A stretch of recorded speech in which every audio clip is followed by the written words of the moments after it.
Okay.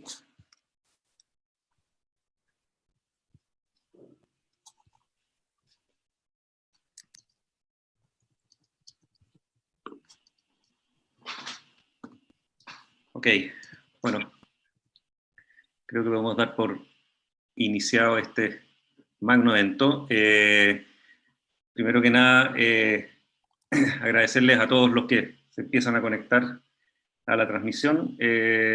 Vamos a tratar de hacer un foro interesante donde tenemos primero a Ricardo Aesayates de invitado estrella. Él es el único estrella de este panel. Y básicamente, para los que no lo conocen, él es investigador senior del Instituto de Milenio de Datos, y es profesor part-time de nuestro departamento del DCC, pero además ha hecho una carrera mundial de muchos años, así que vive fuera. Pueden ver la vista desde su casa ahí detrás de él en Silicon Valley, y actualmente es director de Data Science en el Northeastern University, y además ACM Fellow, así que es un honor tenerlo. Y nos va a hacer una pequeña charla donde va a contarnos lo que ha recolectado y lo que ha aprendido en datas de coronavirus, tanto en Chile como en el resto del mundo, y las conclusiones a las que ha podido llegar y las dudas que tiene con respecto a ese tema. Y después de eso, esperamos más o menos una media hora de charla, y después vamos a tener un pequeño panel donde vamos a tener abiertos algunos canales en Twitter y en el mismo YouTube para recolectar preguntas del público. Y yo tengo algunas preguntas ya relevadas de antes para poder hacerles se les ocurrió organizar todo esto y nos convencieron a todos de hacer este entretenido experimento. Eso, y sin más, Ricardo, te dejo el audio y la presentación para que nos diviertas, y no te pases de los 30 minutos para que nuestro panel tenga algo de tiempo para conversar después de ti. Y muchas gracias de nuevo. Y gracias por la invitación desde C, que es mi alma mater al final. Y les voy a hacer una presentación un poco de las cosas que hemos estado hablando esta semana sobre los datos, sobre todo también con Jorge y con Néstor Laval y otra gente que está preocupada con el tema de los datos del COVID en Chile. Y voy a tratar de resumir lo que yo creo que es más importante y las preguntas que queremos responder. Y voy a compartir la presentación. Mucho más feo. Así que esto es la presentación. Los datos son hasta ayer. Tuve tiempo de trabajarlo hasta el día de ayer. No están los datos de hoy. Y vamos a empezar con lo general, que es qué los datos son útiles y están correctos. De ahí vamos a suponer que están correctos. Así que esa es la primera suposición que vamos a hacer, es que estos datos están correctos, y si no están correctos no van a ser útiles. Bueno, lo primero son los casos confirmados, y no son muy útiles, porque vamos a ver que están subestimados y también tienen un sesgo. Así que tienen esos dos problemas. Así que pueden mostrar tendencia, pero no sirven de mucho. Luego tenemos los tests que se hacen. Y los tests son muy importantes, y por eso está lo que es lo per cápita para comparar. Es el único caso donde per cápita es interesante porque muestra cuántos tests hemos hecho con respecto a la población de Chile. En todos los otros casos, voy a decirlo, no es necesario y no es bueno hacerlo per cápita. Después tenemos los recuperados, pero aquí no estamos muy bien, por eso recuperados está en rojo, porque no sabemos muy bien cuántos recuperados hay. Después tenemos las personas que están en la UCI, con ventilador, las que están en otros tipos de camas no tan graves, la UTI, y eso nos dice si estamos cerca de la saturación médica, y que es muy importante para el Ministerio de Salud, para los hospitales, saber si tenemos todavía camas disponibles, ventiladores disponibles para las personas que están peor. Después tenemos los fallecidos, y ese es el dato más preciso que tenemos, es como tétrico, pero es la realidad. Nunca tenemos menos, podemos tener más, no sabemos si se están contando todos los casos que mueren, por ejemplo, en residencia de ancianos, o que mueren en su casa, pero vamos a suponer que es un número bastante preciso. Y algo muy importante que lo dije, ¿por qué no es importante hacerlo per cápita? Al comienzo esto no depende de la población, sino que depende de la tasa de contagio. La población es importante cuando ya 20%, 30% de la población está infectada, y no es el caso de Chile, y no es el caso de casi ningún país del mundo todavía. Esto depende más bien de la densidad de la gente cuando está junta, por ejemplo, depende del metro, del bus, de lugares muy públicos, etc. Así que en realidad medir, por ejemplo, fallecidos por millón no tiene mucho sentido porque eso solo va a favorecer a los países grandes. Por ejemplo, Brasil va a estar favorecido, aunque Brasil ya es uno de los 8 países con más muertes en el mundo. Y luego tenemos los microdatos, que son los más interesantes. Esos son a nivel de pacientes, por supuesto anónimos, porque no queremos respetar la privacidad de la gente. Por ejemplo, puede ser con rango de edad, con el género y con, por ejemplo, la comuna. Y si hay comunas que tienen muy pocos casos, se pueden poner con otras comunas más grandes. Pero esos datos en realidad no los tenemos, los tiene solamente el Ministerio de Salud. Entonces empecemos con qué sabemos.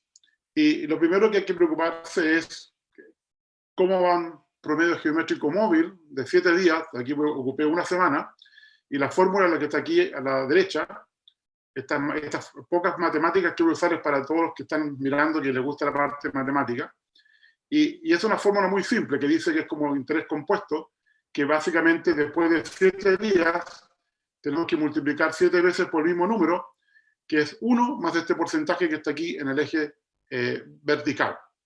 Así que vemos que esto ha bajado desde el principio de abril, que era 27%, que eso significaba que cada persona contagiaba a 1,3 personas, ha bajado en los últimos 4 o 5 días a algo que es como el 4%, o sea que cada persona contagia como a 1,04 personas. Y eso es porque las cuarentenas han funcionado y porque también la gente es más cuidadosa, usa mascarillas, etc. Así que eso está más o menos bien, hemos bajado esto, pero no nos podemos descuidar. Ahora, algo muy importante, que esto no es lo que está pasando hoy, esto es lo que está pasando hace los X días que se enfermaron estas personas que fallecieron. Así que estamos mirando al pasado, y eso es muy importante porque no estamos mirando al presente, estamos mirando al pasado, y nos gustaría saber cuán atrás estamos mirando, es decir, cuándo estas personas se enfermaron y ahora hoy fallecen. Y esa es la primera pregunta que tenemos que responder. Jorge hizo el ejercicio en México y encontró que era 10 días, tardó creo que 10 minutos. En Colombia también creo que se puede hacer, en países que están todos los datos abiertos se puede hacer muy rápido. Aquí en Chile no lo tenemos, así que tenemos que hacer ciencia para hacer la ingeniería reversa de esto. Y esta va a ser la única lugar que voy a poner unas fórmulas que son fundamentales, que son las que estoy usando, y que espero que me sigan, no son muy difíciles, pero tenemos que saber cuánto vale este X, cuánto vale este número de días que tenemos que retroceder para encontrar cuándo se enfermó esa gente, o cuándo al menos le dijeron que estaba enfermo. Entonces vamos a suponer 2 cosas nomás, cosas muy simples.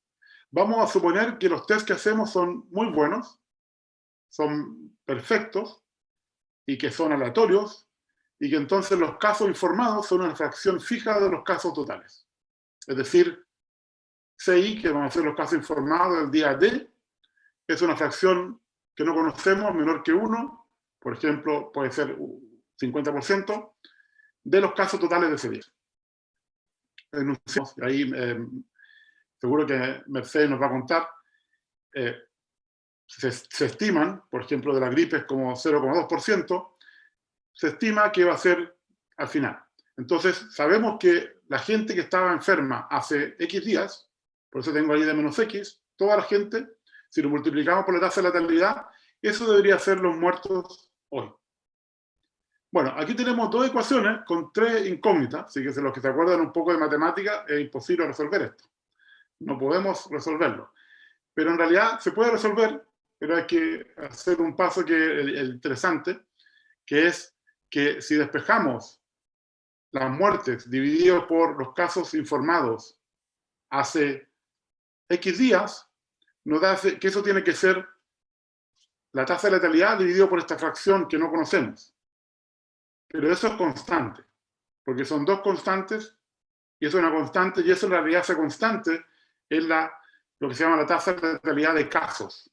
Si uno supiera cuántos casos hay que permitieron que ocurrieran esas muertes, entonces tenemos este valor. Y ahí podemos ir a los datos, y lo interesante es que en los datos encontramos que esto ocurre aproximadamente entre 9 y 10 días. Hace un mes era más cerca de 10 días, Hoy es más cerca de 9 días. Es decir, que en un mes, lamentablemente, la gente está falleciendo más rápido. Es decir, entre el informe del test y las días de incubación, los términos médicos no son los que más recuerdo, quiere decir que al menos la persona pasa 16 días enferma. Pueden ser más, no lo sabemos.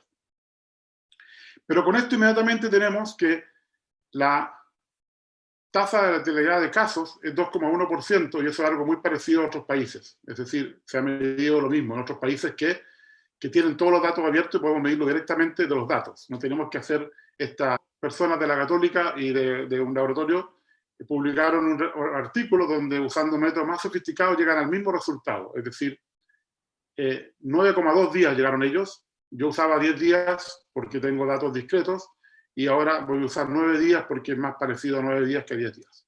Así que ese es el número mágico. Las personas que fallecen hoy, en promedio, le informaron del test hace 9 días. Y podemos verlo en este gráfico, que es como, para un científico de datos, es la perfección de los datos.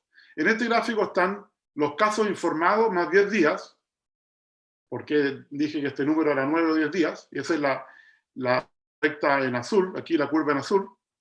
Están también 47 veces las muertes. ¿Por qué? Porque 47, la correlación es muy alta, y también aproveché a poner días o 10 días esto y lo comparamos con los fallecidos, tenemos exactamente la misma curva, es la perfección absoluta. Bueno, entonces la siguiente pregunta que tenemos que hacernos es ¿cuál es el número real de enfermos hoy? No es una predicción, es una proyección, es una extrapolación. Quiero saberlo hoy, no en el futuro. En el futuro es muy difícil, en el futuro depende de las cuarentenas, depende del cuidado que tengamos cada uno de nosotros, etc. Así que entonces usamos las dos fórmulas que ya teníamos. Por ejemplo, podemos decir que los casos totales hace 9 días, ya sabemos que el número mágico X es 9, es esto que ya lo teníamos. Vamos a suponer que sabemos la tasa de letalidad final, no lo tenemos todavía, pero supongamos que sabemos.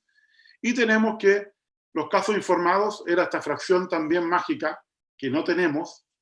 No parece que esto no puede ser resuelto, pero en realidad lo único que nos interesa es la razón de crecimiento entre estas variables, así que conseguimos resolver esto, y ahí tenemos una fórmula para los casos totales. Es decir, los casos totales en el día D es igual a cuánto han crecido los casos informados, suponiendo que los test son bien hechos, por la mortalidad de hoy, dividido por esta tasa de letalidad que no conocemos. Y ahora lo que podemos hacer es tratar de adivinar cuál puede ser la tasa de letalidad. Y más que adivinar, hacemos una adivinanza inteligente y vamos a usar 3 valores para esto. El primer valor es el de la gripe, que una gripe fuerte, por ejemplo en Estados Unidos, tiene un año de mala gripe, tiene una tasa de China, que dicen que es el 0,7%, pero vamos a ajustarlo a la distribución etaria chilena. Es decir, el 0,6% se calcula con rangos de edad y uno puede transferir esos rangos de población a Chile, dependiendo de qué porcentaje de la población está en cada rango, y uno encuentra que es aproximadamente 0,6. Y el mejor desde el punto de vista de equivocarse en la estimación, vamos a usar el 1%, porque el 1% es como el peor caso, es muy parecido a lo que pasó en el gente mucho mayor. Y eso es lo mismo que pasó parecido en un pueblo de Italia, que fue 1%, pero ahí hizo porque sabían exactamente quién estaban enfermos. Si usamos esos 3 números, tenemos una cota inferior, o sea, por lo bajo, una cota superior por lo alto, y tenemos lo que yo creo que es una estimación bastante razonable. Y de nuevo, yo publiqué esto el 8 de abril, y en el trabajo que salió el domingo pasado de Pastel y Castillo, que me gustó una frase que pusieron en Twitter, que tenemos que estrujar los datos para que salga un poco de jugo, en vez de tener los datos listos del ministerio, encontramos que este es las curvas. La curva de abajo son los casos informados, la curva central en rojo son los casos más probables, y las otras 2 curvas son la cota superior y la cota inferior. ¿Cuántos casos hay? Bueno, la estimación es 3,4 veces más que los que hoy en día.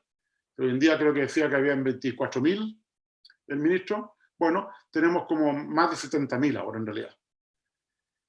Y de nuevo, en este trabajo que acaba de salir publicado el domingo, Pastel y Castillo estiman lo mismo que yo, entre 3 y 4 veces. Así que usando técnicas distintas, usando los mismos datos, llegamos a los mismos resultados. Así que yo creo que esta estimación, esta proyección es bastante sólida. ¿Y qué es lo que pasa? ¿Por qué hay tantos más casos? Bueno, porque el 40% de los casos, por lo menos en el pueblo de Bo, que se ha hecho ya el estudio, salió publicado, se estima que el 43% de los casos son asintomáticos. Es decir, casi la mitad. Y esos son los que no conocemos. Muchos de esos no los conocemos. Bueno, una forma de conocerlos es hacer más test. Aquí está el gráfico de los test diarios y los test positivos. Recuerden, los test positivos son iguales a los casos nuevos. Así que esta curva también muestra los casos nuevos y muestra que en forma preocupante los casos nuevos han aumentado en los últimos 5 días. Los tests aumentaron, pero no todos los días. Solamente han habido 3 días que han habido más test que en el pasado. Así que si alguien dice que esto ha ocurrido porque han habido más test, realmente no es cierto. Solamente 2 días han habido más test que el día 9 de abril, que hubieron muchos test. Ahora, mi ministro de Salud dijo que esto era porque ahora habían casos asintomáticos. Bueno, la verdad es que antes también habían, porque toda la gente que pensaba que podía ser contagiado porque una persona que era amiga de ella le dijo que se había contagiado, iba a la salud privada, pagaba el test y se hacía el test y muchos de ellos se encontraron que estaban enfermos.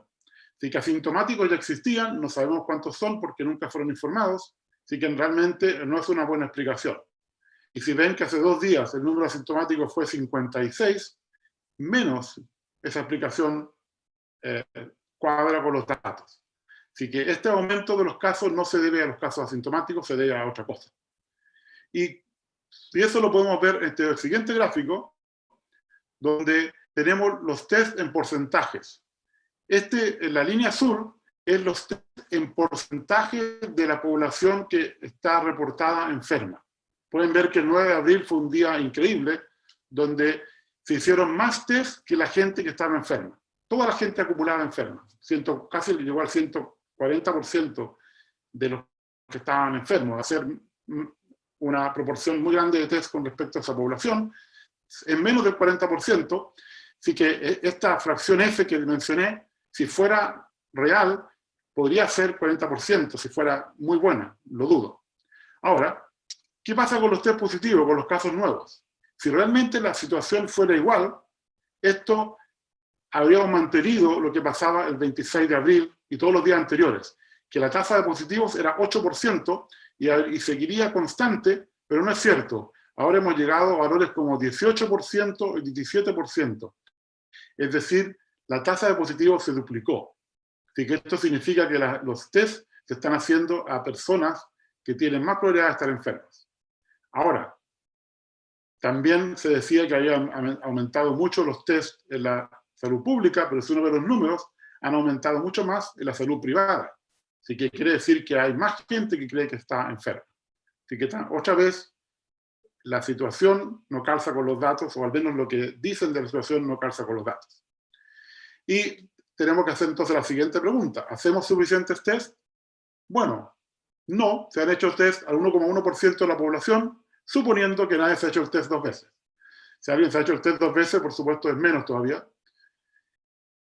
Y creo que ya han dicho que Chile está a la cabeza de esto. Bueno, eso no es cierto. Hay 70 países que tienen un porcentaje más alto de test. Es decir, que han hecho test a más cantidad de población en porcentaje. Por ejemplo, Islandia le ha hecho el test a más del 13% de su población. Sí, es un país más chico, pero ha hecho mucho más test que Chile. Y si no vemos el porcentaje, vemos qué países han hecho más test que Chile, bueno, hay 33 países que han hecho más test que Chile. Así que cuando alguien dice hemos hecho más test que nadie, no está viendo los números. Y como la gente no ve los números, se los cree. Y más aún, hay que considerar que el 41% de todos los test que se han hecho en Chile han sido la salud privada. Así que además, el número de la salud pública baja al 0,65%, así que tampoco la salud pública ha hecho tantos test comparado con otros países. Ahora, ¿por qué los casos positivos son sesgados? Porque la mayoría de los test son reactivos. Reactivos en el sentido, yo reacciono al hecho de saber que tal vez estoy enfermo o de que conozco a una persona con la que estuve hace 2 días, que me dijo ahora que está enferma, etc. No son proactivos, no es el Estado que va y hace muestras, por ejemplo, en el metro, en una población o en la plaza de armas para saber cuál es la situación real. Así que como los test son reactivos, la tasa de letalidad de casos y lo que falta por hacer, que lo están empezando a hacer, por ejemplo, en España, es hacer control masivo, hacer test, digamos, por ejemplo, un día en la plaza de armas, 8 días en el metro, 8 días en barrios donde la situación esté muy mal, para ver cuál es la realidad. Porque así tenemos muestras que son como los fenicios, la pregunta, ¿y qué pasa con los recuperados, los famosos recuperados? Aquí tengo la ayuda de Jorge con datos. Bueno, la fórmula de recuperados del 20 al 30 de marzo son los casos informados hace 14 días. ¿Por qué? Porque la gente va a estar enferma en promedio 14 días, así que entonces vamos a suponer que después de 14 días están recuperados. Y entonces Jorge y otra gente empezó a reclamar bueno, ¿qué pasa con los que mueren después de 14 días? ¿Cómo vamos a decir que esos están recuperados? Y entonces cambiaron la fórmula, no se sabe cómo la cambiaron, los números empezaron a ser distintos, pero entonces el 11 de abril alguien dijo, ya sé cómo resolverlo, restémosle los muertos, y entonces tenemos los recuperados correctos. Así que del 11 al 30 de abril se usó la siguiente fórmula, que era la misma que antes, pero se le restaban los fallecidos del día de hoy. Y bueno, y otra gente, mucha gente incluida, dijo, bueno, ¿y qué pasa con los que aún están en el hospital el día 15? ¿Cómo le podemos decir a una persona que está 15 días en el hospital que para el gobierno está recuperado? Y Jorge en un artículo la semana pasada le puso nombre. Es difícil decirle a una persona que estuvo enferma 7 días que realmente todo ese tiempo ya estaba recuperado, que por qué no se había recuperado antes. Bueno, otra vez han cambiado la fórmula, no sabemos cuál es. Lo único interesante de los datos es que parece que cambian la fórmula a final de mes, 30 de marzo, 30 de abril. No sé si es casualidad o no. Pero claramente los recuperados estaban sobreestimados, porque estamos contando gente que todavía está enferma como recuperado. Y eso se puede hacer, y yo hice un ejercicio que publiqué por Twitter antes, que dije lo siguiente: supongamos que tenemos toda la gente en la UCI, tenemos una cierta cantidad de camas, y al día siguiente esa misma cama puede estar ocupada o puede estar desocupada. Si está desocupada, uno podría decir que los recuperados de la UCI son las camas libres, las nuevas camas libres, menos los muertos que hubieron en ese lugar. Como no tenemos los datos desagregados, lo tuve que hacer por regiones. Pero lo interesante es que por regiones funciona. Y podemos calcular también cuánta gente llega, porque si hay más camas ocupadas y le restamos la gente que murió ese día, en cada región sabemos cuánta gente más llegó a la UCI. Así que podemos hacer de nuevo esta ingeniería reversa y calcular cuánta gente se recupera de verdad, y aplicamos de nuevo la fórmula del ministerio aquí para ver cuán parecida es la forma del ministerio con la realidad. Ahora, pueden haber más enfermos, pero lo interesante es que si hay más enfermos, eso suman a las dos cuentas, suman ya sea al ministerio o a los recuperados. Así que esta es la curva, y la curva de arriba es la forma del ministerio. Bueno, sobreestima el número de recuperados de más de 2 veces. Así que por eso, como dije antes, la cantidad de recuperados en Chile no se sabe, porque esa fórmula que usan es muy imprecisa. El número actual es menor que esa fórmula, pero todavía sigue siendo muy grande. La única forma de hacerlo bien es hacer un seguimiento de los enfermos, y yo creo que el único país honesto en esto es Reino Unido, que tiene como 1000 recuperados, y es el segundo país con más casos. Así que, por lo menos dice, bueno, yo los recuperados no los conozco. Bueno, otra pregunta importante: ¿se toman las medidas a tiempo? Encontré este mapa de Santiago del año 2013, publicado en EMOL, que tiene algo muy interesante, que son las comunas donde muere más gente: Quinta Normal, Cerro Navia, Conchalí, La Cisterna, La Granja. No nos extrañas, son las comunas donde hay más pobreza en Santiago. Es decir, hay una correlación entre mortalidad y comunas más vulnerables, que es más que una correlación, seguro que es una causalidad en este caso. Así que lo que hice yo fue separar estas comunas en 3 grupos, que son, vamos a llamarlo, todo lo que está aquí en el noroeste de Santiago, de Maipú a Conchalí, las comunas que típicamente las del barrio alto, Providencia, Ñuñoa, La Reina, Las Condes, Vitacura, Lo Barnechea, y todas las comunas que están más bien al sur, como Puente Alto, San Bernardo, La Florida. Y aquí grafiqué, no tenemos datos de todos los días porque no dan estos datos todos los días, pero se puede graficar cómo han crecido los casos en esos 3 grupos de comunas. El grupo rojo, que es el peor, por eso está en rojo, es el noroeste. El grupo que también está mal, que es el grupo sur, en azul, y sobre todo en la zona verde. Pueden ver que la zona verde tenía más casos al comienzo que el resto de Santiago. Y es natural, ¿por qué? Porque los casos llegaron a Chile con la gente que viaja, con la gente que hace turismo, con la gente que hace negocios, y esa gente vive en esta zona, en la zona verde. Pero ya a partir del 10 de abril se empezó a ver un cambio importante y la cuarentena como que no estaba en esas comunas. Esto sigue subiendo, subiendo, subiendo, y pueden ver que ahora los casos en estas 2 regiones son mucho mayores, más que el doble de la zona verde. Ahora, mucha gente va a decir, pero es normal, ahí vive más gente, pero aquí tengo que volver a lo que dije al principio. Estamos hablando de 6.000 infectados, no estamos hablando de millones. Esto no tiene nada que ver con la población del lugar, esto tiene que ver con cómo vive la gente, que la gente tiene que ir a trabajar, que tiene que tomar el metro porque no tiene auto, tiene que ver con condiciones distintas de vida que tienen que ver también con la pobreza. Y por eso está creciendo. Ahora, cualquier persona que hubiera visto este gráfico, yo lamento haberlo hecho solamente hoy día, yo habría dicho el 14 de abril, habría dicho aquí hay una situación de riesgo. El 19 de abril habría dicho aquí tenemos un problema grande. Bueno, solamente hoy día el ministro dijo que la infección había llegado a la zona más vulnerable de Santiago. Pero eso ya es muy tarde. Esto se podía haber sabido hace 2 semanas. Se sabía hace más de 2 semanas. Esto se ve inmediatamente. Así que ustedes pueden juzgar si se toman las medidas a tiempo. Bueno, para terminar, ¿cómo estamos? Como dije, es muy difícil comparar países. Así que para comparar yo uso lo único que se puede saber que es más o menos cierto, que son el número de fallecidos. Y de nuevo vamos a usar este promedio geométrico, que es como un interés compuesto. Aquí estoy usando 13 días, del 18 al 30 de abril. Esto al 30 de abril, esto toma más trabajo, así que no lo pude actualizar. Y aquí vemos a los países cómo están. En realidad el orden es de arriba para abajo. El que está peor es Rusia, y el que está mejor, los que están en la línea aquí del cero. Por ejemplo, hay países como China, que según ellos dicen ya no muere nadie en los últimos 2 semanas. Y los países que están en rojo están mal. Ahora, ¿por qué tengo el eje horizontal? Porque eso me dice en el tiempo que ha pasado del primer muerto. Así que esto nos dice cuán avanzado estamos en la pandemia. China es el primero, lleva más de 100 días después del primer fallecido. Y de intercambio comercial y turismo, esos son los países donde llegó primero. Y pueden ver que Chile está aquí. Chile está en la posición 23, está en el centro del grupo atrás. Pero si Chile se descuida, va a ir hacia arriba y hacia la derecha. Va a seguir el camino, por ejemplo, de India o total por muchas semanas. Y ahora que se están relajando, puede que vuelva un rebrote, porque es muy difícil aplanar la curva y es muy fácil que esa curva suba de nuevo, porque es un proceso exponencial. Bueno, estamos 23 de 75 países, así que no estamos tan bien. Estamos en el grupo del tercio peor.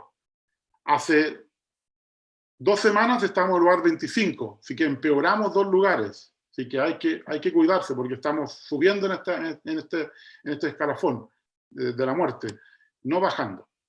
Ahora, ¿qué podemos hacer? Y eso es la última pregunta que quiero responder y quiero mostrar una de las respuestas aquí en este gráfico. Lo que tenemos que hacer es mirar al futuro. El futuro está a la derecha de nosotros, está frente a nuestros ojos. Son todos estos países que ya llevan más tiempo en la pandemia, tenemos que aprender de ellos, no cometer los mismos errores. Y hay gente que ha entendido eso mejor que otra y está cometiendo menos errores. Así que no podemos esperar todos los datos, tenemos que actuar en base a datos que vemos de otros países, que son estos 40 países que van delante, y uno de los problemas es que hay países que van detrás, donde esto puede ser más desastroso, como África, porque tienen menos recursos de salud y porque tal vez no van a hacer estos análisis para decir qué podemos hacer. Y aquí hay un dicho que tenemos en castellano que es muy bueno: más vale prevenir que curar. Y yo creo que este es la mejor. Pero Si tomamos el número de países que tienen mujeres gobernando, que son 22, y lamentablemente este número lo tienen malo en todas partes, hay artículos que dicen 10, otros dicen 18, es 22 países, el 11% del mundo están liderados por mujeres. Aquí hay 9 casos, es decir, casi la mitad, que lo están haciendo bastante bien. Y tal vez de algunos de estos casos ustedes no han escuchado hablar nada, porque 4 muertos en más de 90 días de 3 meses de pandemia. Ahora, ellos tienen experiencia. O Islandia, que le ha hecho el test a más del 13% de la población, 10 muertos solamente, otra mujer. O Singapur, que es uno de los que más ha usado esto de rastrear con los celulares a las personas. Empezó la pandemia mucho antes que en Chile, solamente 20 fallecidos, otra mujer. Nueva Zelanda, tal vez la más precavida de todas. Antes de que hubiera un solo fallecido, cerró Nueva Zelanda y ahora tiene controlada la pandemia con solamente 1000 casos y saben exactamente dónde están todos los casos porque cerraron a tiempo el país. Y cuando me dicen, bueno, es que Chile no es una isla, Chile es casi una isla, tiene muy pocos espacios internacionales, tiene un aeropuerto internacional igual que Nueva Zelanda. Esto se podría haber hecho en Chile, pero ya no se hizo, es muy tarde, porque no vimos el futuro que estaba delante nuestro. Ahora, si uno toma todos estos otros países como Finlandia, Noruega, Dinamarca, Alemania, bueno, en todos esos países la tasa de mortalidad por millón son 90 personas por millón. Son de las más bajas del mundo. Y de hecho, si uno toma los 29 países con más fallecidos, solamente 2 tienen mujeres. Y solamente 1 tiene problemas, que es Bélgica, que es el único caso de mujer que yo conozco que no lo ha hecho bien.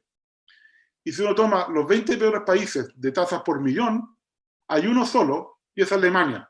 Y está en el lugar 19, es decir, no está de los peores. Es decir, cuando la comunicación es buena, por ejemplo en Noruega, ¿qué es lo que hizo la primera ministra? Le habló a los niños. Dijo, ustedes tienen que responsabilizarse de sus padres. Y los niños se asustaron más que los padres. Entonces también la parte comunicacional, como Angela Merkel, que lo ha hecho muy bien, también es muy, muy importante. Así que esa es la presentación y puedo pasar al panel. Ok, muchas gracias Ricardo, súper, muy buena presentación. Bueno, como habíamos prometido, ¿perdón? Un aplauso, un aplauso. Claro, que no lo pida él. Ok, habíamos prometido presentar al panel. Tenemos un panel muy interesante hoy día. Invitamos primero a Mercedes López, que es la única que no es nerda con Putina como todo el resto de los panelistas, que es una inmunóloga clínica, doctora en ciencia biomédica y que actualmente es directora del Departamento de Inmunología en la Facultad de Medicina de la Universidad de Chile. Tenemos a nuestro amigo Jorge Pérez, muy polémico en Twitter últimamente, que es doctor en computación, académico del DCC de Chile, especializado en datos de la web, redes neuronales profundas, lenguaje natural y datos, y se ha dedicado a política y medicina últimamente dentro de sus análisis. Y la Bárbara Poblete, también muy famosilla en las redes sociales, quien es doctora en computación, académica de nuestro departamento de computación, especialista en ciencias de datos, inteligencia artificial y particularmente análisis de redes sociales, y muy particularmente de Twitter, por lo menos. Así que bueno, muchas gracias a todos chicos por estar acá. Tenemos algunas preguntas que nos han ido llegando y he estado tratando de organizar un poquito el panel. Así que vamos un poquito en desorden nomás. Quería ver algunos de los temas, tanto de la presentación de Ricardo como de las polémicas de los últimos días. Está claro que siempre los científicos nos quejamos que nos faltan datos para hacer mejor las cosas, ¿no es cierto?, etcétera, y en particular con el gobierno en Chile había un tira y afloja en entregar más datos o menos datos para los análisis. Y en estas cosas siempre es complejo porque al final el gobierno también tiene razón de ponerse nervioso, digamos, cuando se trata de abrir datos que son tan sensibles en un momento tan delicado. Entonces, le quería preguntar a Jorge, si tuvierais que elegir un dato, soy el ministro de Salud y te ofrezco uno, ¿Cuál es el dato que tú sentís hoy día que Buena más pregunta. necesitas? Quería hacer, no sé si en algún momento vamos a tener tiempo para comentar un poco alguna de las cosas de Ricardo. Quería que en el Telegram cuando me escribí, ahora me quedaron todas precisamente claras. Así que... Gracias. Nunca entendiste lo que estabas haciendo. No, sí, ese es el tema, y en la línea de tu pregunta, Jo, que es como que las personas que saben de esto. ¿Sí? Entonces además quería hacer un alcance nomás, que el panel se llama COVID y datos, pero posiblemente deberíamos haberle puesto COVID sin datos. Es como, como dice Ricardo, ¿qué podemos hacer cuando no tenemos la información? Y un poco eso es lo que me he dedicado yo, es como a escarbar en distintos lugares para que la gente que sabe hacer análisis pueda hacer cosas. Entonces tú me preguntáis si yo pidiera un solo dato, de nuevo, no soy yo la persona a la que hay que preguntarle eso, es a la persona que está, que puede tomar en una comuna, exactamente lo mismo. Sin embargo, tú ves que continuamente el gobierno, las autoridades no están hablando de tasa de incidencia y de cuántas personas por comuna están contagiadas, y yo entiendo, supongo que Mercedes nos puede iluminar ahí, que eso tiene mucho sentido cuando tú tienes que hablar de las camas, de las decisiones las tomamos inicialmente con ese dato. Yo creo que se muestra un poco en lo que estamos ahora. Entonces, trataría de pasar, pero yo tengo un dato que es el que me gustaría tener a mí. Trataría de pasar, porque lo que yo creo es que en esta cuestión los computines tenemos que ser bien humildes en el sentido de que nosotros estamos al servicio de las personas que van a tomar decisiones, dándole análisis y tratando de darles datos a ellos. Y para despejar completamente, no se trata de lo que nosotros pedimos. Si a nosotros, con Ricardo ya nos encantan los datos, la Bárbara también, ¿sí? Pero se trata de que las personas que tomen las decisiones las tomen con las mejores herramientas posibles. Eso es lo que yo creo que tenemos. Ya, pero juégatela con tu dato. Después le preguntamos a la Mercedes si está de acuerdo. ¿Cuál que a ti te gustaría? A mí el que me gustaría tener es como, voy a jugarte chueco, lo que me gustaría tener es como, porque necesito dos, ¿sí? El tiempo entre que las personas, o sea, es como la fecha de inicio de síntomas para cada caso, como fecha. Hoy día esas cosas se entregan de una manera agregada por semana epidemiológica al final, que es como una forma en que tú después puedes analizar. Supongo que los epidemiólogos pueden analizar esto, pero lo que yo he hablado con varias de las personas que están como muy metidas en hacer como la predicción de cómo vamos a ir hacia adelante, es como si yo tengo un caso que tuvo su inicio de síntomas hace 2 semanas y lo estoy testeando hoy día, esa persona posiblemente está contagiando todo este tiempo, y eso nos deja a nosotros un poco a ciegas, ¿sí? Entonces, he estado trabajando con un muchacho que está haciendo un postdoc en Harvard, y él está haciendo lo imposible por tratar de estimar ese número. Pero así como, es como ingeniería inversa, así como al extremo, con una cuestión que tú podrías hacer una consulta en SQL en 30 segundos y lo podrías tener. Entonces, Mercedes, ¿tú tienes una opinión de cuál sería como el dato faltante más crucial que le gustaría a los científicos tener? Es que yo creo que justamente ahí tenemos el problema. Yo comparto con Jorge su opinión. Yo creo que es justamente el problema el problema en que ha caído, yo creo que el gobierno, es pensar que es un solo dato. Una pandemia, mira, uno decía hasta hace poco, la infección está controlada, ¿sí? Tenemos pocos casos, estamos en una meseta, y uno podría decir, ¿qué pasó entre medio? ¿Qué pasó entre medio? Y cuando uno analiza lo que pasa entre medio, no es solamente la biología del virus, sino que determinan en gran parte cómo de esta aparente tranquilidad en que estamos, caímos hoy día en una situación, particularmente en la región metropolitana, que es bastante preocupante. Entonces, yo te diría, sí, o sea, yo te diría, primero, para poder hablar de esto, para poder entender qué es una pandemia, tenemos que entender que es compleja y que se requieren muchos datos.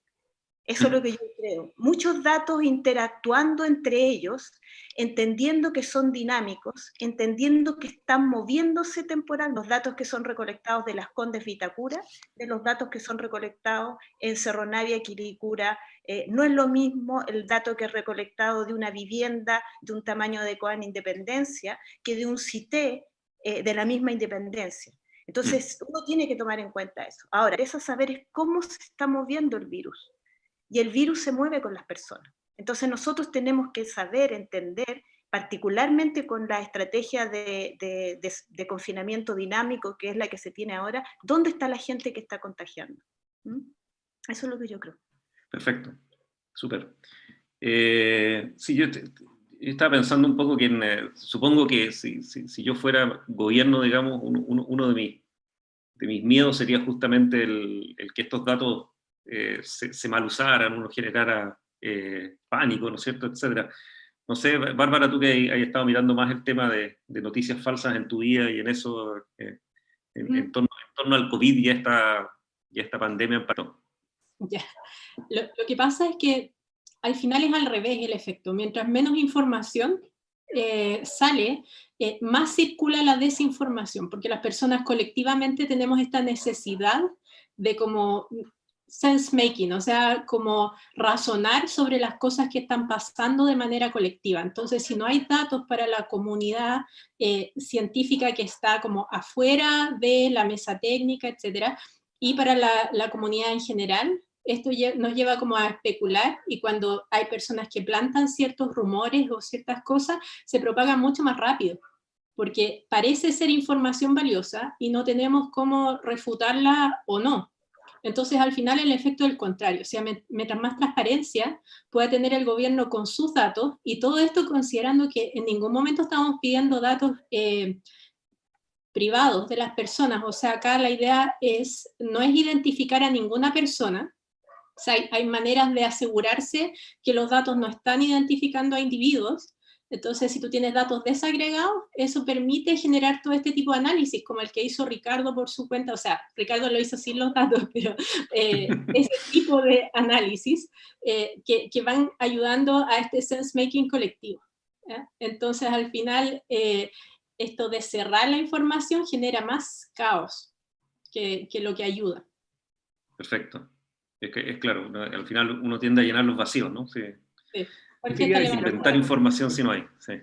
Quería meterme ahí también porque he escuchado mucho lo que dicen, y ahí tal vez la Mercedes tampoco entiende esto desde el punto de vista de los computines, que la gente dice es que no le pidan más trabajo al MinSal porque ya está demasiado colapsado.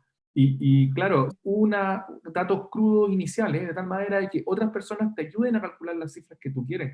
Entonces, es una trampa esto de que te estamos liberando más datos, por favor no me pidas más, ¿sí? Es una trampa en donde todo el mundo trabaja 4 veces lo que podría estar trabajando y todo el mundo se estresa más, ¿sí? Entonces, y yo creo que ya es una cuestión que seguramente no la vamos a solucionar aquí, podríamos haber usado esta instancia como para poder haberlo hecho bien. Yo creo que no lo vamos a solucionar, pero es una cuestión que definitivamente no deberíamos olvidar hacia el futuro, porque esta no va a ser la última vez que vamos a estar en una situación como esta, y necesitamos apuntar para ese lado, para el lado del dato abierto.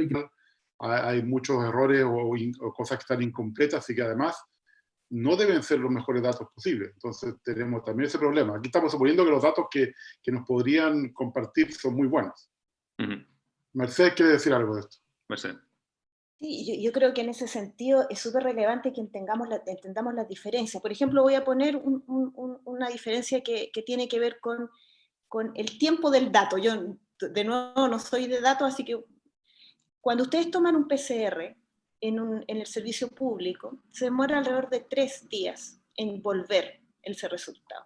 Si ustedes lo toman en Clínica Las Condes, ese resultado ocurre en las próximas horas. Entonces, ahí hay un problema con ese dato, porque ese dato es distinto dependiendo de nuevo de dónde tú lo tomas. Y de nuevo vuelve entonces esta idea de entender, a mí siempre me hablaba, Jorge me enseñó esto de la desagregación de los datos y del microdato, o sea, eso toma aún más relevancia, porque nosotros tenemos una sociedad, bueno, cualquier sociedad, pero en Chile en particular, las diferencias que hay son realmente muy, muy relevantes. Y tú hablas de 2 sociedades distintas desde el punto de vista de salud.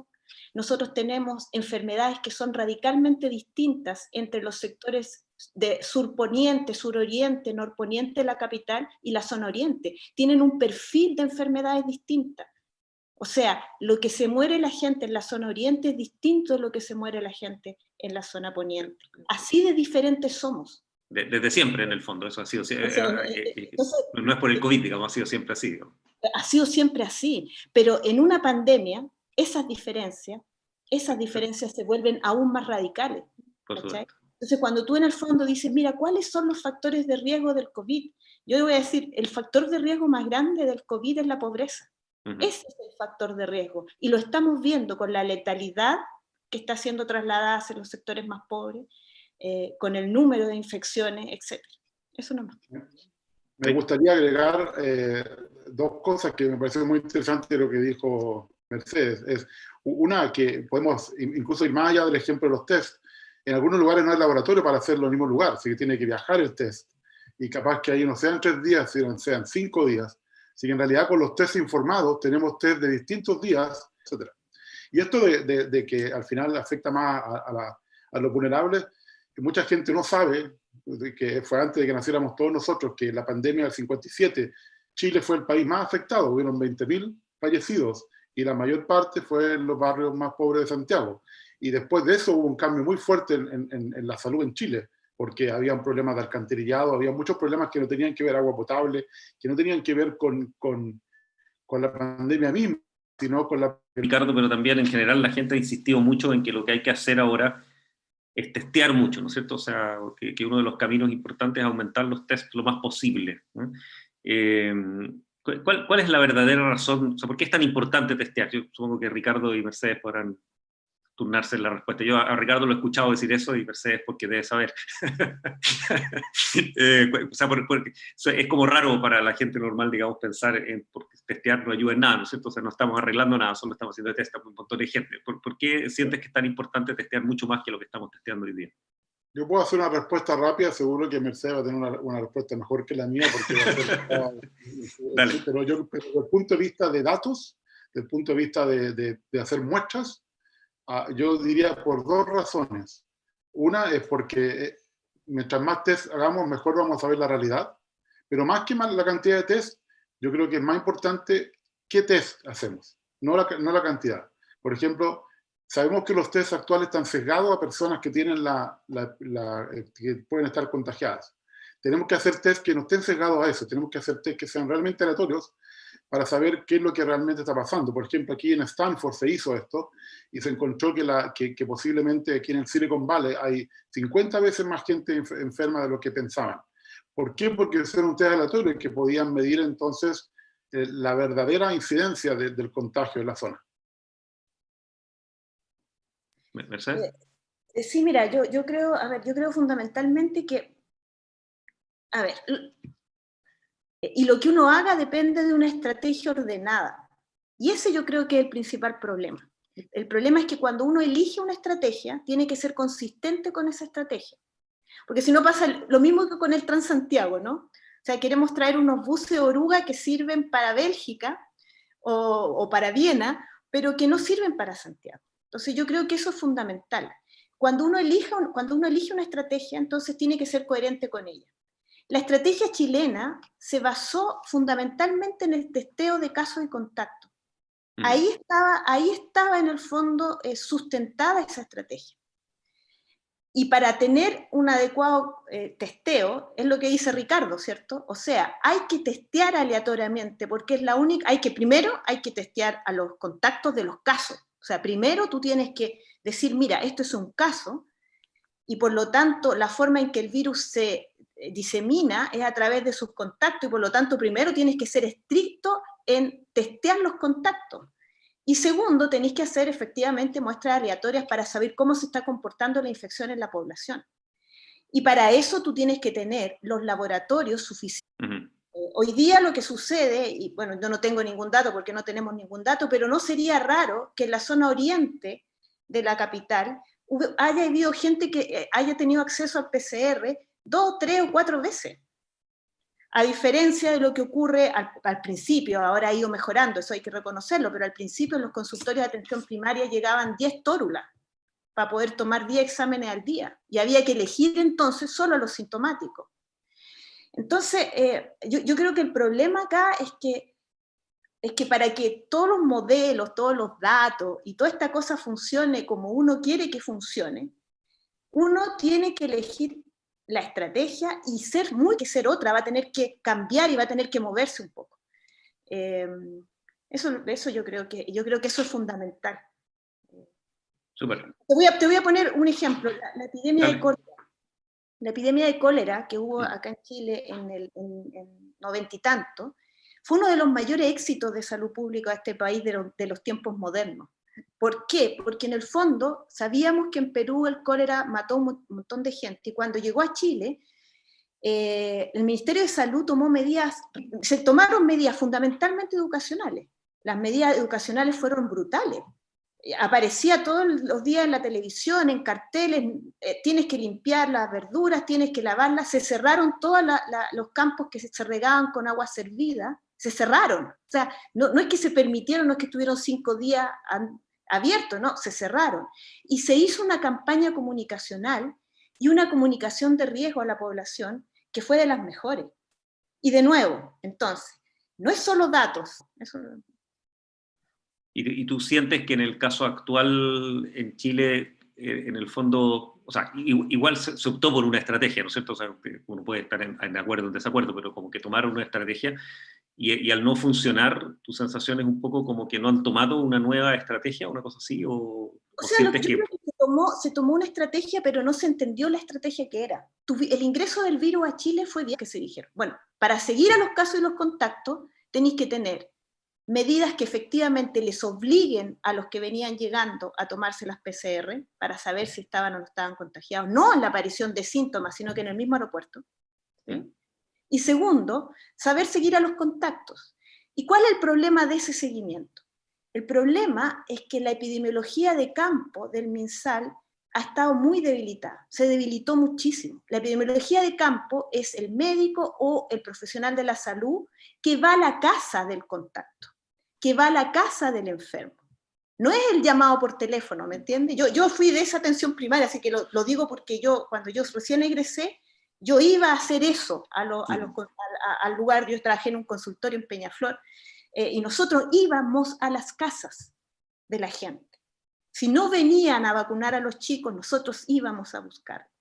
¿Me entiendes? Entonces, para hacer un seguimiento de casos de contacto, para asumir esa estrategia, tú tendrías que haber sabido que primero tenías que fortalecer la atención primaria.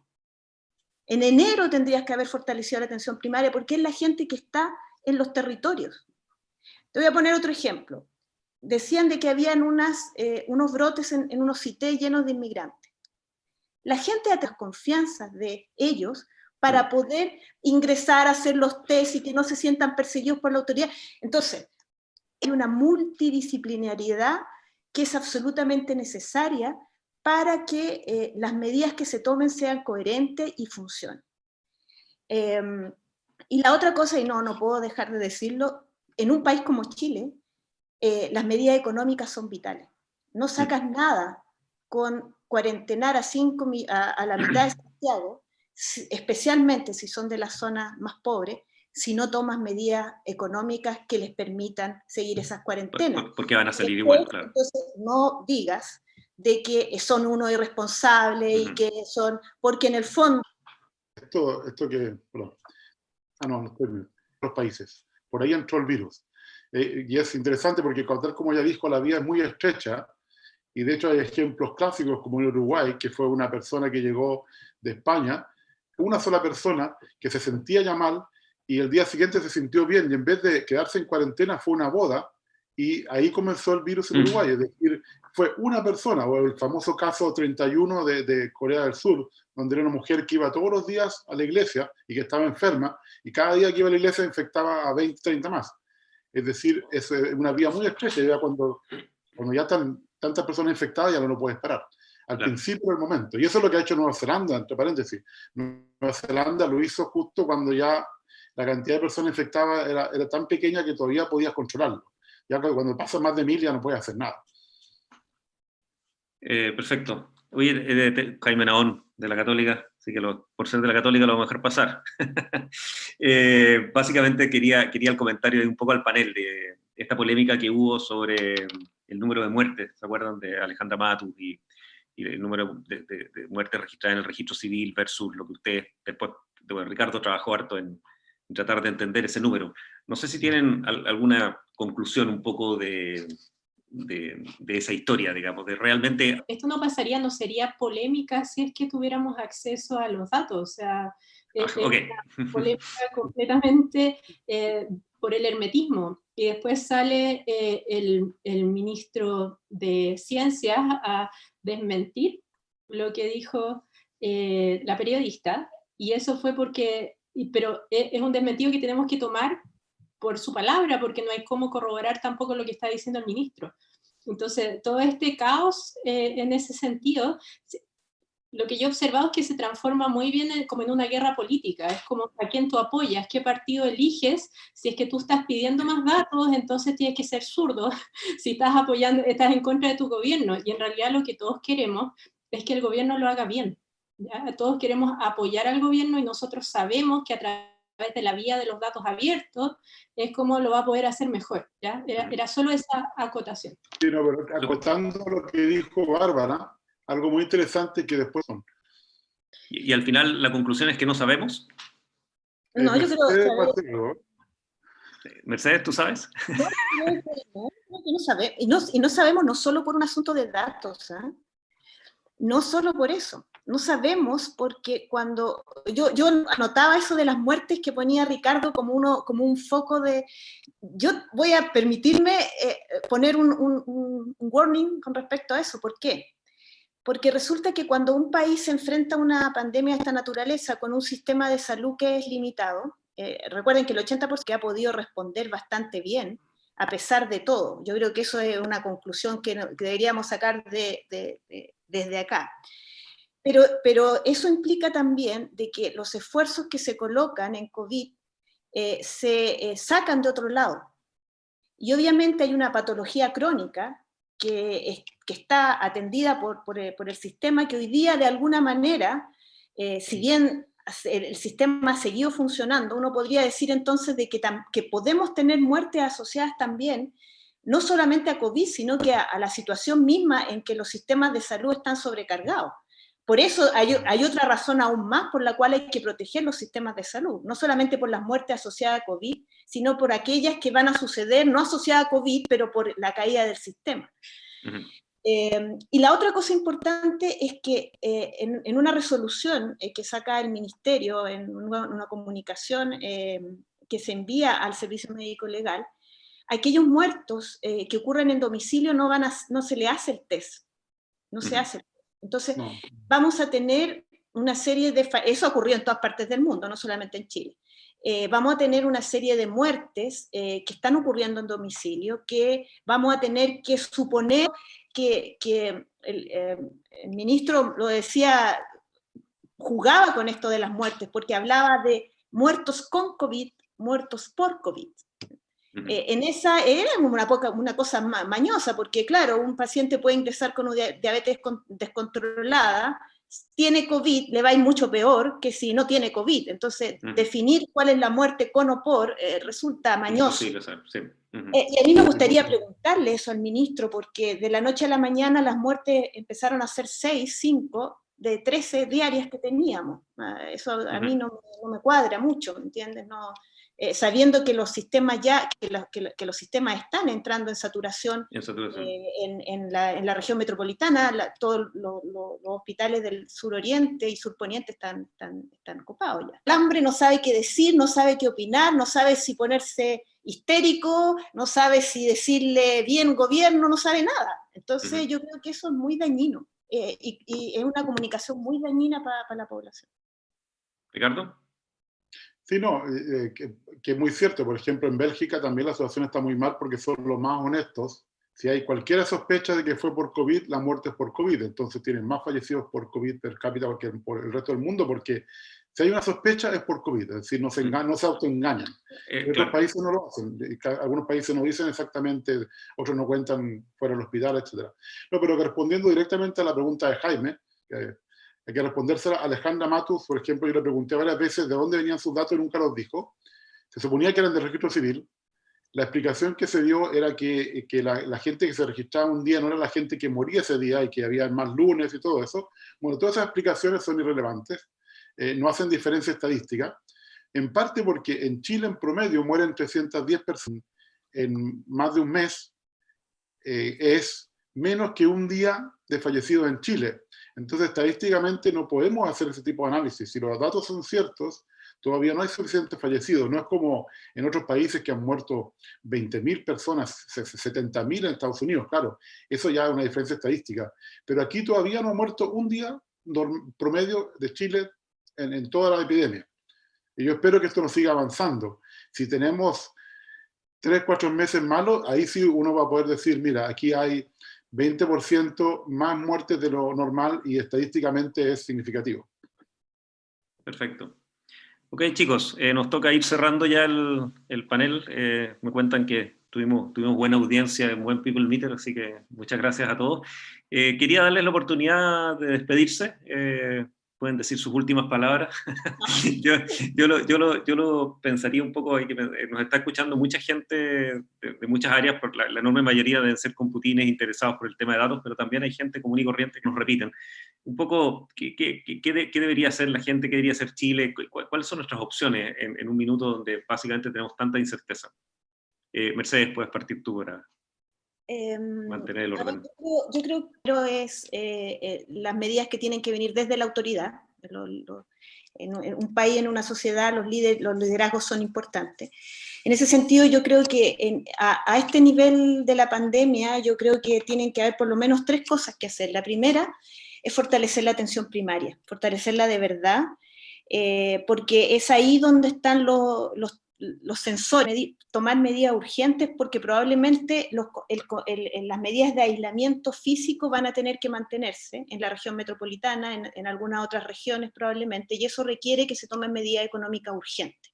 O sea, no podemos soslayar eso. Y lo tercero, yo creo que tenemos que aprender como sociedad, y aquí me voy a unir a los datos, de que se requiere que nosotros entendamos que la transparencia de la información y los datos a la población es parte de una sociedad democrática y una sociedad sana.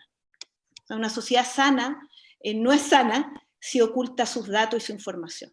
El presuponer que la gente no va a entender, o el presuponer que la gente es tonta para entender lo que se está diciendo, me parece que es un sinsentido a esta altura y genera, como decía Bárbara, muchos más problemas que beneficios. Y por último, decirle a la gente que una vez más la cosa está en sus manos. Si es que todo eso no se cumple, yo creo que es muy importante que la sociedad chilena retome, no deje los lazos que se crearon hace poco. Lazos de solidaridad, lazos de... La letalidad del virus no es tan grande, pero aumenta muchísimo cuando los servicios de salud colapsan. Entonces nosotros hemos mantenido una letalidad baja porque el sistema público de salud ha sido increíble. Los profesionales, los trabajadores de la salud han sido increíbles y estos números son de ellos, no son de nadie más que de ellos. Y así que eso. Muchas gracias. Darle mis 5 minutos o 2 minutos a ella para que siga hablando, ¿sí? Creo que fue un acierto monumental. De Mercedes, debo decir. Fue un acierto monumental haberte incluido, Mercedes, nos dan la cuota que necesitábamos nosotros para no ser tan nerd y para darnos una visión un poco más amplia. A todo esto hemos estado con la Mercedes, yo he aprendido mucho de la Mercedes porque hemos estado intercambiando correos como desde el final de marzo. Sí. Al revés, totalmente. Yo he aprendido de Jorge todo.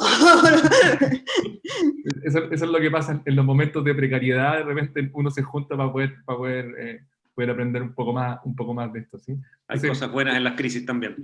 A mí me hubiera gustado que también la Bárbara contara un poco de lo que yo la considero a ella, un poco la causante de una cuestión que pasó en un fin de semana. De repente podría contar un poco ella, a pesar de que es farándula, si no lo quiere. Y si puedo dar un mensaje adicional al que dice la Mercedes, y para no seguir como los fenicios, los mismos de los datos, que yo creo que ya lo he dejado más o menos claro.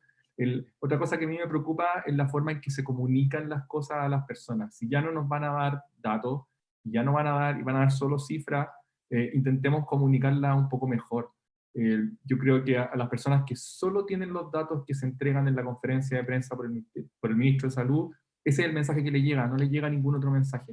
Y si el mensaje que les entregan es que pueden ir al mall el fin de semana, o sea, la cuestión es como bien extraña, pero yo tengo familiares que le creen más al ministro que a mí, que soy doctor, también PhD. Y, ¿por qué? Porque lo ven a él todos los días en la conferencia de prensa. Entonces, a las autoridades, tengamos cuidado cómo comunicamos las cosas a las personas, porque podemos hacer grandes diferencias con eso. Eso. Gracias, Jorge. Ricardo. Que uno no tenga que hacerlo, ¿no?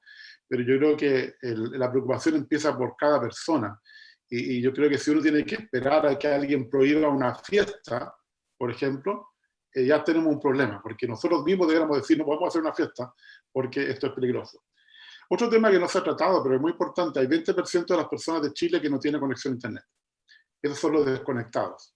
Aparte de la brecha económica que ya hay con la pobreza, también tenemos una brecha digital que puede ser peor ahora y que tenemos que preocuparnos. Así que entre las políticas económicas que mencionó Mercedes, me gustaría que hubiera algo de cómo hacemos que ese 20%, por ejemplo, pueda tener educación en línea, porque si la educación es remota y no tiene acceso a Internet, ¿qué está pasando en ese 20% de niños que no puede conectarse o tiene que conectarse con un celular que no está muy bueno? O por último, que tiene un solo computador en la casa y tiene que compartirlo con los 3 hermanos. Es muy complicado y ese es un tema que yo creo que no se ha tratado mucho y en Chile, que no es un país tan desarrollado, debería tratarse. Y por último, lo de la transparencia es muy importante, yo creo que estamos todos de acuerdo, pero yo creo que es más importante porque si algún gobierno que tiene que agradecerle algo al virus, es este gobierno, que del cielo vino un virus y paró todo el estallido social. Yo aprovecharía esa posibilidad para decir, esta es la posibilidad de redimirme. ¿Y cómo me redimo? Con transparencia, porque con transparencia la gente va a confiar en mí. Este es el tiempo donde el gobierno tiene para recuperar la confianza de la gente. Le vamos a pasar tu mensaje a los ministros. Bárbara, pero la de la universidad sí que fuiste tú. Así que esa sí la podéis contar. Dale. Bueno, yo dije que nadie más fuera a clases. Nadie más fuera a clases. Fue un poco así como más... Y fue como de un domingo para un lunes. ¿Sí? Claro, como que empezamos con la idea del jueves, cuando empezaron a propagarse, como a aparecer varios casos, y apareció, también vimos un artículo en Science, en distintos lados, donde explicaba cómo el cierre de los colegios podía contribuir mucho al tema de aplanar la curva, y recién estaba apareciendo como este concepto que ahora es como cotidiano, y ahí estaba como instaurándose. Entonces yo estaba tratando y mandando mails y viendo cómo, diciendo que yo pensaba que deberíamos cerrar la universidad, y encontraba que me estaba yendo, estamos viendo qué se puede hacer, etcétera. Y ahí me junté, ahí está la importancia de los grupos interdisciplinarios, porque ahí por WhatsApp nos empezamos a contactar, me contacté con Mónica Gerber de la UDP, que es psicóloga, con Cristóbal Cuadrado también, que es de salud pública, distintas personas, médicos, etcétera, y empezamos a redactar esta carta para que cerraran las universidades. Y la carta de la universidad decía, queremos que cierren las universidades para que también cierren los colegios, o sea, para que sea una señal súper clara y un empujón para los colegios también, para el Ministerio de Educación. Y de alguna manera resultó. Y yo creo que fue una gran cosa, porque yo creo que si nos hubiéramos quedado con la universidad y los colegios abiertos unas semanas más, habría sido bastante más desastroso. Entonces, mi mensaje relacionado con eso tiene que ver con que la acción ciudadana es... Vi varias encuestas en Twitter que le preguntaban a sus contactos, ¿cuántos de ustedes en qué nivel de cuarentena están o en qué nivel de distanciamiento social están? Y la mayoría, al menos en esos grupos, ¿ya? En la gente que puede trabajar por teletrabajo, etcétera, estaban todos encerrados en sus casas. Entonces yo creo que esto ha sido súper importante y que es como un dato que, como decía Ricardo, en términos de cuánta gente está contagiada. Entonces, ¿por qué nosotros venimos como pidiendo los datos y todo? Es como para poder adelantarnos a esta situación, porque vemos que en realidad no hay ninguna señal de que se esté aplanando la curva, no hay ninguna señal de que se esté disminuyendo los contagios, como para dar estos comunicados de que podemos ir al mall, tomar un café, cerveza con amigos, etcétera, ¿cierto? De cerrar la universidad y las universidades en general, porque la Chile y la Católica lo hicieron primero y después la siguió casi todo el mundo. Como a la semana, 2 semanas, supimos que efectivamente teníamos estudiantes con COVID en ingeniería. O sea, es notable. Imagínate, o sea, es una facultad donde conviven más o menos 6.000 personas, digamos, de ese orden. Principalmente personas que viven cerca, o sea, en su mayoría, la universidad vienen de todo Santiago y viajan después incluso a provincias contagiados. O sea, estábamos mirando esto. Esa semana que se cerró la universidad ya estábamos mirando estos contagios que no se pueden, ¿cómo se dice, Mercedes? Que no se pueden tracear. Sí, tracear, claro. ¿Y qué es lo que pasa a la fase siguiente del problema? Que está ahí justo en el momento correcto. Claro, y eso no se vino a reconocer hasta varias semanas después que estábamos en ese tipo de situación. Está bien. Oye, Jorge, vamos a tener que darle un award a la Bárbara, ¿viste? Por habernos salvado la vida. De todas maneras, en ese tiempo yo era el que suavizaba las cartas. Me acuerdo que la Bárbara tenía una carta así como incendiaria. Yo decía, no, Bárbara, tenemos que ser conciliadores en esta cuestión porque si no, no nos van a pescar. ¿Te acuerdas, Bárbara? ¿Cómo será que Jorge era el moderador? El moderado, claro. El moderado en esa carta. Ok. Oye, bueno, de nuevo, muchas gracias a todos. Parece que perdimos a Ricardo en el camino. Y me comentan que fue un panel muy bien recibido. Hay gente que está pidiendo que lo hagamos periódicamente, que haya un capítulo segundo y todo, así que creo que es un buen momento para cerrar en la cumbre de nuestro éxito. Y bueno, muchas gracias a todos, gusto verlos, y gracias a los asistentes que aguantaron toda la presentación. Chao, nos vemos. Chao, gracias a todos.